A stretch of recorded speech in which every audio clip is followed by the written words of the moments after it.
Welcome to my YouTube channel. વિદ્યાર્થી મિત્રો, આજે આપણે ધોરણ 9 જે વાર્ષિક પરીક્ષાની અસાઇનમેન્ટ આવી છે 2026માં, એમાં સેક્શન સીમાં દાખલા નંબર 10 જોઈશું. શું કીધું છે? એક ત્રિકોણાકાર જમીનના ટુકડાની બાજુઓની લંબાઈ 3:5:7 પ્રમાણમાં છે અને તેની પરિમિતિ 300 મીટર છે, તો તેનું ક્ષેત્રફળ શોધો. તો પહેલાં આપણે પરિમિતિ આપેલું છે અને આ લંબાઈ આપેલી છે. બધાને આપણે ધારો કે a બરાબર 3x, b બરાબર 5x અને c બરાબર 7x આટલું ધારી લઈએ. હવે આપણે પરિમિતિ એટલે ત્રણેય બાજુનો સરવાળો, આ બાજુ થઈ, તો પરિમિતિ બરાબર a plus b plus c. પરિમિતિ કેટલી છે? 300. a કેટલા છે? 3x, 5x અને 7x. એટલે x કેટલા થશે? 7 ને 3 10, 10 ને 5 15x. 300 15 ગુણાકારમાં આ બાજુ આવશે તો ભાગાકાર, 15 દૂ 30 એટલે x બરાબર 20 આવ્યું. x બરાબર 20 આવ્યું તો a બરાબર 3 ગુણ્યા 20 એટલે a બરાબર 3 દૂ 6 મીટર. b બરાબર 5 ગુણ્યા 20, 5 દૂ 10 એટલે 100 મીટર. અને c બરાબર 7 ગુણ્યા 20, 140 મીટર. હવે આપણે ત્રણેય બાજુમાં લઈ ગઈ. પરિમિતિ આપેલી છે તો અર્ધ પરિમિતિ કેટલી થશે? એની અડધી, 300 ભાગ્યા 2 એટલે 150 મીટર. એટલે s બરાબર, હવે આપણે ખબર છે હેરોનનું સૂત્ર, વર્ગમૂળમાં s minus a, s minus b અને s માઇનસ c. s કેટલું છે? 150. 150 a કેટલું આવ્યું? 60. 150 b કેટલું આવ્યું? 100. 150 માઇનસ 140, 150 એમના એમ. 150 માંથી 60 જાય તો 0, 15 માંથી 6 જાય તો 9, એટલે કેટલા આવશે? 90 આવશે. 150 માંથી 100 જાય તો 50, 150 માંથી 140 જાય તો 10. હવે એને છૂટું કરીએ. 15 ગુણ્યા 10 કરીશું ત્યારે 150 થાય. 15 દામ 150. 9 ગુણ્યા 10, 5 ગુણ્યા 10 50 ને, અને 10 એમના એમ રાખીએ. ચલો હવે આ 10 અને આ 10 એટલે 10 કેટલી વાર? એક વાર. આ 2 વાર છે તો બહાર નીકળશે તો એક વાર. હવે આ 9, 9નું વર્ગમૂળ શું આવે? 3. હજી બી આ 15 ને આપણે ભાગ પાડી શકીએ. 3 પંચા 15, તો આ 5 અને આ 5 2 વાર થયા, બહાર નીકળે તો એક વાર. તો અંદર શું વધશે? હવે વર્ગમૂળમાં 3. 3 પંચા 15 એટલે 1500 વર્ગમૂળમાં 3 મીટર સ્ક્વેર. ક્ષેત્રફળ શોધવાનું છે એટલે 1500 વર્ગમૂળમાં 3 મીટર સ્ક્વેર જવાબ આવશે. હવે બીજું તમારે આકૃતિ આપેલી છે એવી આકારની, એટલે કે અસાઇનમેન્ટમાં આમ આકારના આપેલા છે. આ 20 મીટર છે, આ બી 20 મીટર છે અને આ કેટલું છે? 10 મીટર. આવા કેટલા છે કીધું છે? રાજેશના લગ્નમાં લાલ સફેદ રંગના 2 અલગ અલગ રંગોના 12 ત્રિકોણોનો કાપડના ટુકડા 12 છે. એક લાલ હોય તો આ કેવું હોય? સફેદ. તો ટોટલ 12 છે તો લાલ કેટલા થયા? 6 થયા અને સફેદ બી કેટલા થયા? 6 થયા. 12 ત્રિકોણાકાર કાપડના ટુકડાને વારાફરતી ટાંકા કરીને શંકુ આકારના તંબુ બનાવવામાં આવે છે, જ્યાં દરેક ટુકડા 10 મીટર, 20 મીટર અને 20 મીટર માપના છે. તો લાલ રંગના કાપડથી બનેલ એક ત્રિકોણની અર્ધ પરિમિતિ શોધો. તો અર્ધ પરિમિતિ લાલ રંગનો ટુકડો છે, તો આપણે જોઈએ આવા લાલ રંગનો, તો 20 વત્તા 20 વત્તા 10 કેટલા થાય? 50 ભાગ્યા અર્ધ પરિમિતિ એટલે 2, એટલે કેટલું આવશે? 25 મીટર આવે. હવે બીજું કીધું છે લાલ રંગના કાપડથી બનેલ એક ત્રિકોણનું ક્ષેત્રફળ આપણે શોધવાનું છે. ક્ષેત્રફળ શોધો. તો હવે આપણે અર્ધ પરિમિતિ મળી ગઈ. a બરાબર 20, b બરાબર 20 અને c બરાબર 10. 20 મીટર, b બરાબર 20 મીટર. તમે આ આગળ પાછળ લઈ શકો છો 10 મીટર. પેલું 10 લો, પછી 20 લો, પછી 20 લો, એ રીતે પણ લઈ શકો. હવે આપણે ખબર છે હેરોનનું સૂત્ર વર્ગમૂળમાં s minus a, s minus b, s minus c આપેલું છે. ચલો s કેટલું આવ્યું? 25 માઇનસ 20, 25 માઇનસ 20 અને 25 માઇનસ 10. અહીંયા 25 એમને એમ રાખી, 25માંથી 20 જાય તો 5 ગુણ્યા અહીંયા બી 5, 25માંથી 10 જાય તો 15. હવે જો 12 આ 25નું વર્ગમૂળ 5, આ બે 5 વાર છે એટલે વર્ગમૂળની બહાર નીકળશે તો 1 વાર, અંદર શું બચશે? 15. તો કેટલું આવ્યું? 25 વર્ગમૂળમાં 15 મીટરનો વર્ગ. આટલો જવાબ આવે. હવે તમારે ત્રીજું શોધવાનું કીધું છે શંકુ આકારના તંબુ બનાવવા માટે લાલ રંગના કેટલા કાપડની જરૂર પડે? કેટલું ટોટલ કેટલું કાપડ વપરાય? તો આપણે આગળ જોયું લાલ રંગના કાપડનું પેલું શોધ્યું, બીજામાં કેટલું આવ્યું? 25 વર્ગમૂળમાં 15 મીટરનો સ્ક્વેર એટલું આવ્યું હતું. હવે આપણે ટોટલ કેટલા કીધું હતું? 12 એવા ત્રિકોણ છે, તો લાલ રંગના કેટલા ત્રિકોણ હોય? લાલ રંગના શંકુ બરાબર 6.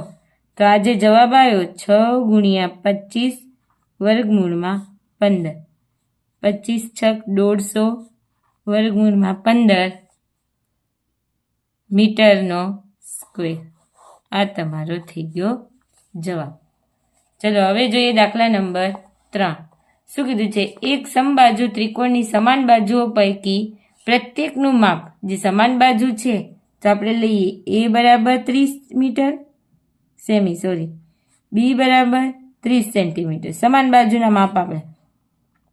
તથા ત્રિકોણની પરિમિતિ 84 સેમી છે, તો c બરાબર શોધવાનું અને પરિમિતિ કેટલી આપેલી છે?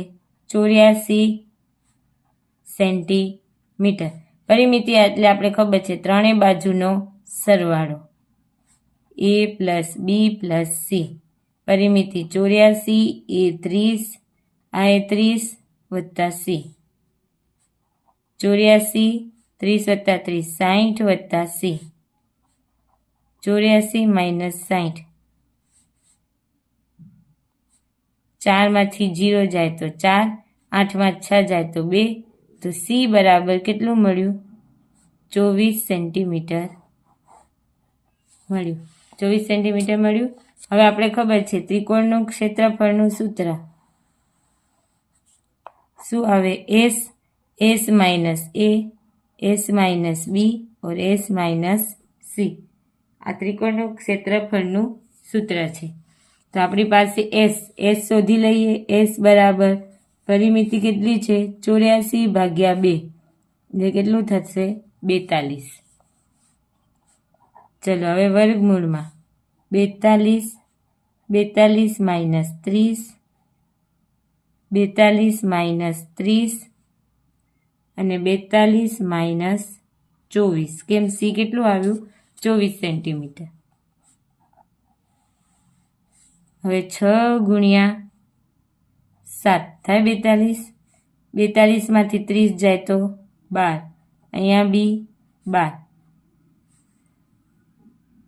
12માંથી 4 જાય તો 8 અને 3માંથી 2 જાય તો 1. ચલો આને છૂટું પાડીએ. 6 ગુણ્યા 7 એમને 12 બે વાર છે એટલે એમને અડવાનું નહીં, એમને મૂકી રાખવાના. ને 9 દુ 18 થાય. હજી 3 ને 3 6 ને 3 દુ 6, 7 ગુણ્યા 12 ગુણ્યા 12 ગુણ્યા 9 ગુણ્યા 2. ચલો જે બે વાર છે 12 બે વાર છે તો 12 કાઢીએ એટલે 1 વાર 12, 9નું વર્ગમૂળ 3. આ 2 કેટલી વાર છે 2 વાર, 1 વાર કાઢીએ એટલે 2. અંદર શું બચશે વર્ગમૂળમાં 3 ગુણ્યા 7. હવે 3 દુ 6 અને 12 છક 72 અને 7 તેરી 21 સેન્ટીમીટરનો વર્ગ એટલે આવશે 72 વર્ગમૂળમાં 21 સેન્ટીમીટરનો વર્ગ. હવે જોઈએ દાખલા નંબર 4. શું કીધું છે? દ્વિબાજુ ત્રિકોણની પરિમિતિ 32 સેમી છે અને સમાન બાજુ અને પાયાનો ગુણોત્તર 3:2 છે તો ત્રિકોણનું ક્ષેત્રફળ શોધો. હવે સમાન બાજુ અને પાયાનો ગુણોત્તર 3:2 છે. સમદ્વિબાજુ ત્રિકોણ છે. સમદ્વિબાજુ એટલે બે બાજુ સરખી, એટલે આ 3 નો આ અને આ 2 એટલે એની જેમ બતાવે છે, એમ સેન્ટીમીટર છે એવું નથી. તો આપણે શોધી લઈએ a બરાબર 3x, b બરાબર 3x થશે. કેમ? સમદ્વિબાજુ ત્રિકોણ છે અને પાયો કેટલો છે? c બરાબર 2x. 3x વત્તા 3x વત્તા 2x બરાબર પરિમિતિ કેટલી છે? 32. 8x થશે અને 32. x બરાબર 32 ભાગ્યા 8, 8 ચોક 32 એટલે x બરાબર કેટલું આવ્યું? 4. 4 આવ્યું. તો હવે જોઈએ a બરાબર 3 ગુણ્યા 4 4 તેરી 12 સેન્ટીમીટર, b બરાબર 3 ગુણ્યા 4 4 તેરી 12 સેન્ટીમીટર અને c બરાબર 3 ગુણ્યા 2 તો 3 દુ 6 સેન્ટીમીટર. આટલું છે. ચલો હવે આપણી જોડે અર્ધ પરિમિતિ આપેલી છે તો અર્ધ પરિમિતિ કઈ રીતે શોધવાની? પરિમિતિ ભાગ્યા 2, 32 ભાગ્યા 2 એટલે 16 એટલે s બરાબર 16 સેન્ટીમીટર. હવે જે આપણે જોતું હતું s, a, b, c એ બધું આપણે અહીંયા મળી ગયું છે. તો ચલો હવે હેરોનનું સૂત્ર લગાવી અને દાખલો ગણીએ. હેરોનનું સૂત્ર s minus a, s minus b અને s માઇનસ c આટલું આપેલું છે. ચલો s કેટલા છે? 16. 16 માઇનસ a એટલે 12, 16 માઇનસ 12 અને 16 માઇનસ 6. 16 એમને એમ રહેવા દે કેમ કે 16નું વર્ગમૂળ નીકળશે. 16માંથી 12 જાય તો 4, 16માંથી 12 જાય તો 4 અને 16માંથી 6 જાય તો 10.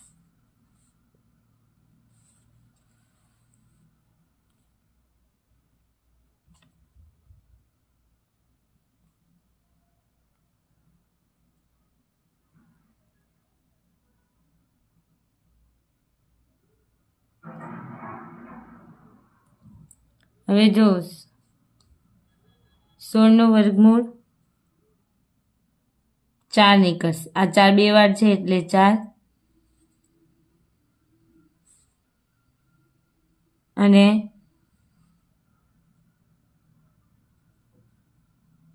16 માઇનસ કેટલું છે અહીંયા? 16માંથી 6 જાય તો 10.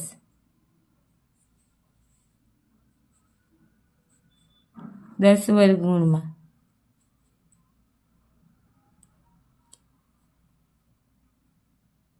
તો અહીંયા આવશે 16 વર્ગમૂળમાં 10.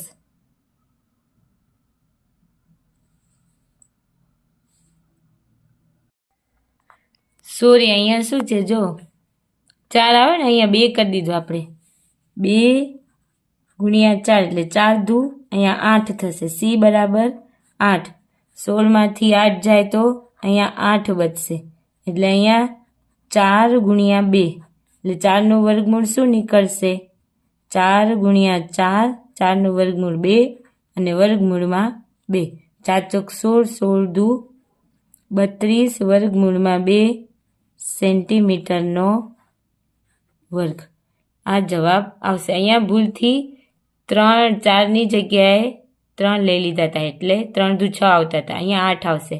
2x છે એટલે 4 દુ 8x. અહીંયા 16માંથી 8 જાય તો 8 અને પછી 8નો આપણે ભાગ પાડીશું. 4 દુ 8, અહીંયા 4 ચોક 16 દુ 32 અને વર્ગમૂળમાં 2 એમના